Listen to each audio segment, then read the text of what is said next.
Assalamualaikum warahmatullahi wabarakatuh. Nama saya Dera Safitri, NIM 1812165.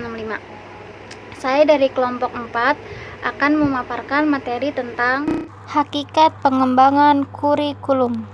Baik, langsung saja kita masuk ke sub pembahasan yang pertama mengenai hakikat kurikulum development dengan kurikulum improvement.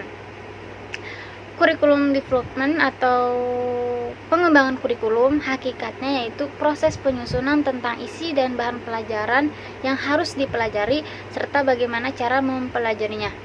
Kemudian kurikulum improvement atau perbaikan kurikulum hakikatnya adalah upaya penyesuaian yang dilakukan untuk meningkatkan koherensi, kesesuaian, kedayagunaan, keterlaksanaan, dan keberhasilan program kurikuler berdasarkan informasi yang diperoleh melalui penilaian dan pengukuran. Baik, sekarang kita masuk ke sub pembahasan yang kedua mengenai perbedaan kurikulum development dengan kurikulum improvement. Kurikulum development itu berfokus pada penentuan pengetahuan, keterampilan, dan nilai apa yang dipelajari siswa di sekolah. Kemudian bagaimana pengalaman yang harus diberikan untuk menghasilkan hasil pembelajaran yang diinginkan. Dan bagaimana pengajaran dan pembelajaran di sekolah atau sistem pendidikan dapat direncanakan, diukur, dan dievaluasi. Nah, sedangkan kurikulum improvement itu menekankan perubahan-perubahan pada aspek-aspek tertentu tanpa membawa konsep dasar pada kurikulum tersebut. Selanjutnya, pembahasan yang ketiga mengenai urgensi pengembangan dan pembaharuan kurikulum. Pengembangan kurikulum perlu dilakukan karena sesuai dengan beberapa peran yang diembannya, yaitu peran konservatif, peran kritis dan evaluatif, yang terakhir peran kreatif. Kemudian pembaharuan kurikulum pun perlu dilakukan, mengingat kurikulum sebagai alat untuk mencapai tujuan harus menyesuaikan dengan perkembangan masyarakat yang senantiasa berubah dan terus berlangsung.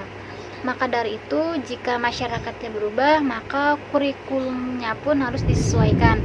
Jika tidak, maka sistem pendidikan formal yang ada akan ditinggalkan oleh masyarakat. Selanjutnya, pembahasan yang keempat mengenai langkah-langkah pengembangan kurikulum.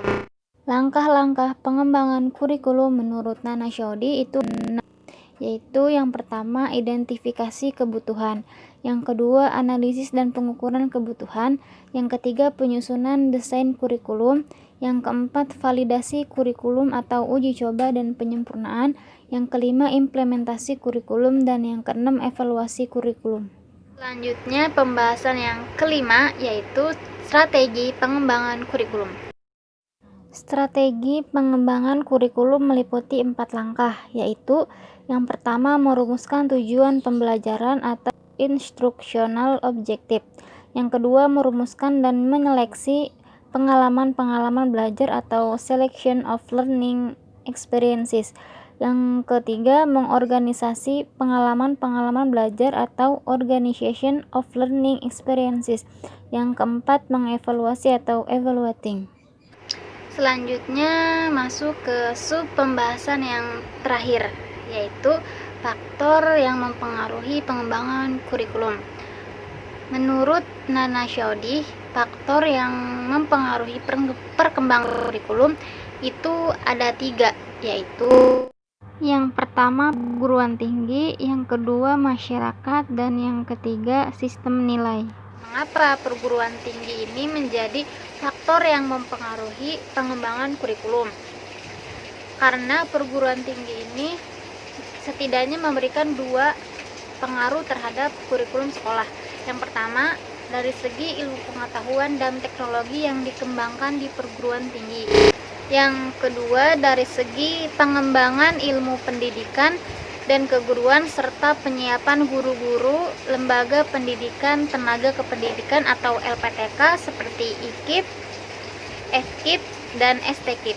Selanjutnya faktor yang kedua yaitu masyarakat. Nah, kenapa masyarakat menjadi faktor yang mempengaruhi pengembangan kurikulum? Karena sekolah merupakan bagian dari masyarakat yang bertugas untuk mempersiapkan anak didik agar dapat hidup secara bermartabat di masyarakat. Selanjutnya, faktor yang ketiga dan yang terakhir yaitu sistem nilai. Sistem nilai ini juga termasuk faktor yang mempengaruhi pengembangan kurikulum. Karena dalam bermasyarakat terdapat sistem nilai, baik nilai moral, keagamaan, sosial, budaya, maupun nilai politis. Sekolah sebagai lembaga masyarakat juga bertanggung jawab dalam pemeliharaan dan pewarisan nilai-nilai positif yang tumbuh di masyarakat. Mungkin hanya itu yang dapat saya sampaikan, kurang lebihnya saya mohon maaf. Wabillahi taufiq wal hidayah. Wassalamualaikum warahmatullahi wabarakatuh.